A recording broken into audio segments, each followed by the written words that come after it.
नमस्कार दोस्तों, स्वागत है आपका हमारे official YouTube channel GS bye Neeraj sir में। कैसे हैं आप सब? मैं आशा करता हूं स्वस्थ होंगे, मस्त होंगे और अपनी तैयारी में व्यस्त होंगे।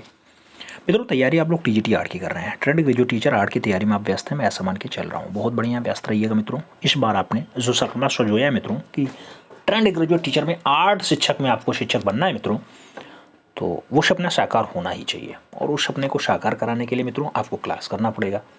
क्लास में पढ़ना क्या है, तो आप सिलेबस पढ़ेंगे। सिलेबस में क्या क्या है तो आप जानते हैं, समसामयिक कलाकार भी हैं और सिलेबस में बहुत सारे नाम दिए गए हैं, चाहे वो भारत के प्रागैतिहासिक कला केंद्र हो जिसमें होशंगाबाद हो, मिर्जापुर हो, भीमबेटका हो, रायगढ़ हो, बांदा हो, पंचमढ़ी हो, या फिर आपके इंडस वैली सिविलाइजेशन की बात है तो उसमें आपके हड़प्पा मोहनजोदड़ो नाम दिया गया। लेकिन लोथल भी पूछा जाता है, रंगपुर भी पूछ लिया जाता है, तो पूछा बहुत कुछ जाता है। आप जानते हैं, इसी में बंगाल चली आती है, इसमें पहाड़ी चली आती है, इसमें मोगलिया चली आती है, इसमें भारतीय लघु चित्रकला आती है, सब कुछ आती है। लेकिन एक सबसे महत्वपूर्ण जो पॉइंट्स होता है जिसमें 35-40 क्वेश्चंस लेकर के आ जाता है मित्रों, कभी कभी 50 क्वेश्चंस तक आया है, वो है अपना टॉपिक समसामयिक कलाकार। और आज की इस क्लास में हम लोग समसामयिक कलाकार के दो महत्वपूर्ण नाम देखेंगे मित्रों, एक कन्हई कुन्हई रमन और दूसरा हिम्मत शाह। मित्रों, आज है 24 फरवरी। आप जानते हैं 24 फरवरी 2024 में हम लोग प्रवेश कर चुके हैं और इस दिन हम लोग कन्हई कुन्हई रमन को पढ़ने चल रहे हैं और हिम्मत शाह साहब को पढ़ने चल रहे हैं। कन्हई कुन्हई रमन की अगर बात करते हैं 1937 में इनका जन्म होता है। कहाँ पे होता है? केरला में। केरला में और किस महान कलाकार का जन्म हुआ मित्रों? तो आप जानते हैं कि भारत का एक बढ़िया तैलीय रचनाकार, जो भारत का पहला तैलीय रचनाकार है, राजा रवि वर्मा, उनका भी जन्म हुआ है।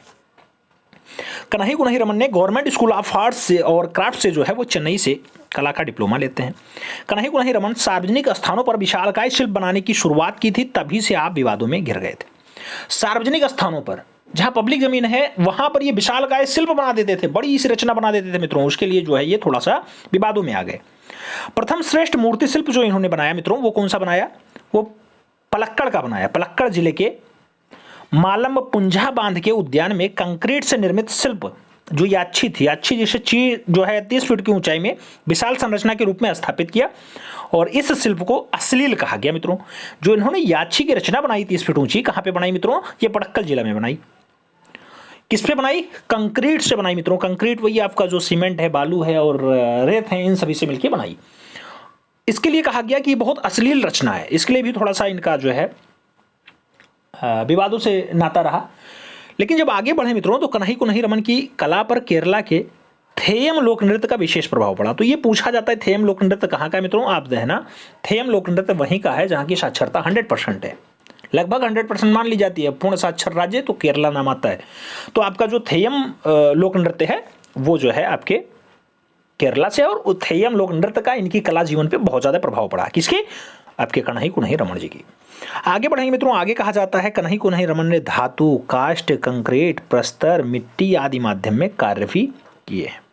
आगे कहेंगे तो कन्हई कुन्हई रमन का प्रिय माध्यम जो रहा है मित्रों, कन्हई कुन्हई रमन का प्रिय माध्यम कंक्रीट है। और कन्हई कुन्हई रमन ने अपने मूर्ति शिल्प में ब्रह्मांड के विस्तार को अभिव्यक्त करने का प्रयास भी किया है। कन्हई कुन्हई रमन के मूर्ति शिल्प में अर्थ आर्ट, क्या अर्थ आर्ट के श्रेष्ठ उदाहरण है, जिसमें प्राकृतिक दृश्य के साथ आदम कद से भी बड़े मूर्ति शिल्प भी स्थापित होते हैं। तो अर्थ आर्ट के बढ़िया उदाहरण है। उसके साथ साथ आप जानते हैं इनका प्रिय माध्यम कंक्रीट रहा है। तो कंक्रीट में बहुत सारी रचनाएं बनाई हैं और जिसमें से आप देखेंगे तो आदम कद के बड़े मूर्ति शिल्प भी स्थापित किए हैं।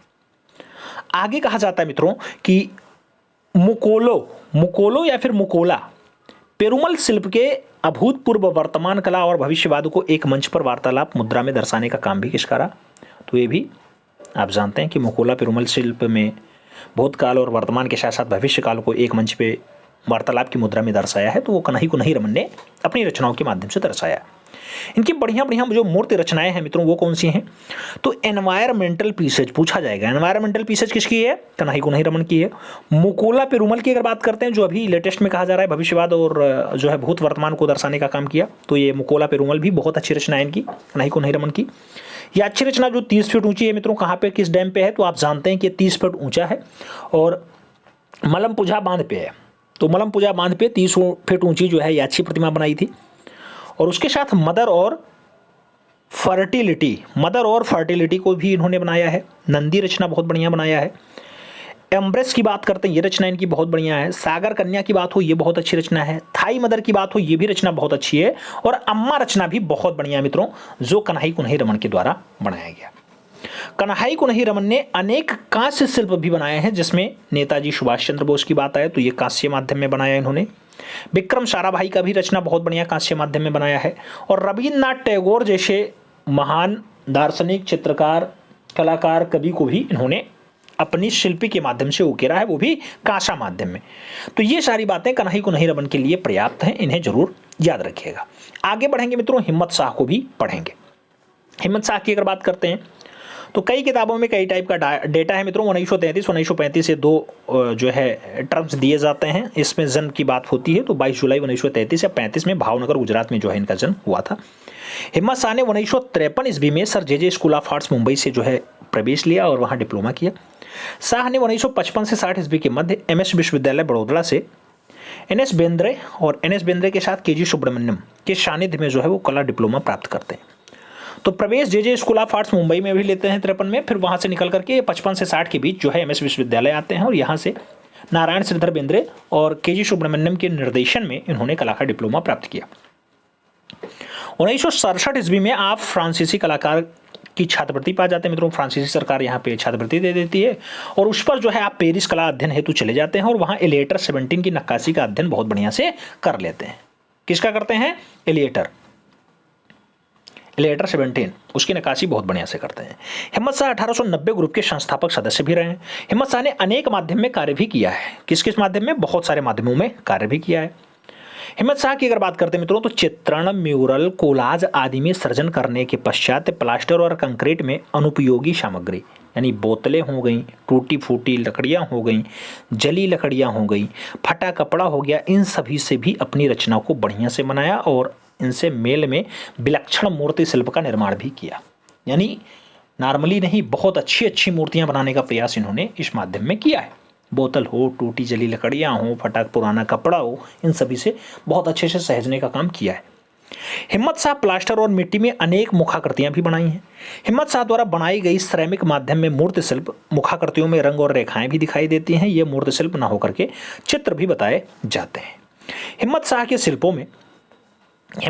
शिल्पों में जिसमें से आकार और अमूर्तन दोनों का गहन अंतर संबंध दृष्टिगत होता है मित्रों, ये भी देखने को मिलता है। 1962 बॉम्बे आर्ट सोसाइटी का सम्मान मिलता है इन्हें। 1988 में साहित्य कला परिषद दिल्ली का जो है सम्मान पा जाते हैं। 1996 में आईफैक्स दिल्ली का सम्मान मिलता है और 2003 में कालिदास सम्मान से भी इन्हें सम्मानित किया जाता है। प्रमुख मूर्तियों की अगर बात करते हैं मित्रों तो आप जानते हैं द येलो स्टोन रचना बहुत बढ़िया है। किसने बनाई है? हिम्मत शाह की है। गॉडेस दुर्गा की अगर बात करते हैं तो गॉडेस दुर्गा जो है किसकी रचना है? ये भी आपकी हिम्मत शाह की है। और हेड की अगर बात करें तो हेड श्रृंखला किसने बनाई मित्रों? तो ये भी आपकी हिम्मत शाह की बहुत अच्छी रचना है। आप जानते हैं मित्रों कलाकार तो बहुत सारे हैं, जैसे नागजी पटेल भी गुजरात से ही हैं, जैसे हिम्मत शाह साहब गुजरात से भावनगर से रहे हैं। तो कलाकार बहुत सारे हैं। एक रावलपिंडी का बहुत बढ़िया कलाकार है मित्रों, आप जानते हैं बलवीर सिंह कट नाम होता है, कलक शिक्षा शांति निकेतन से लेता है, ठीक है। तो वो भी नाम बहुत फेमस है, ज्यामिति बहुत बढ़िया से बनाते थे वो बलवीर सिंह कट साहब। मृणालिनी मुखर्जी भी हैं, आप जानते हैं मुंबई से हैं, 1949 में जिनका जन्म होता है। तो ये सब नाम तो बहुत सारे हैं, आपने सभी को पढ़ा भी है, लेकिन कुछ महत्वपूर्ण नाम आपको बताते हुए चलें, एक दूसरे से कोरिलेट करते हुए चलें तो ज़्यादा फायदा रहेगा। फिलहाल क्लास कंप्लीट करते हैं, मिलते छोड़ में, तब तक के लिए दिल से सैल्यूट, जय हिंद।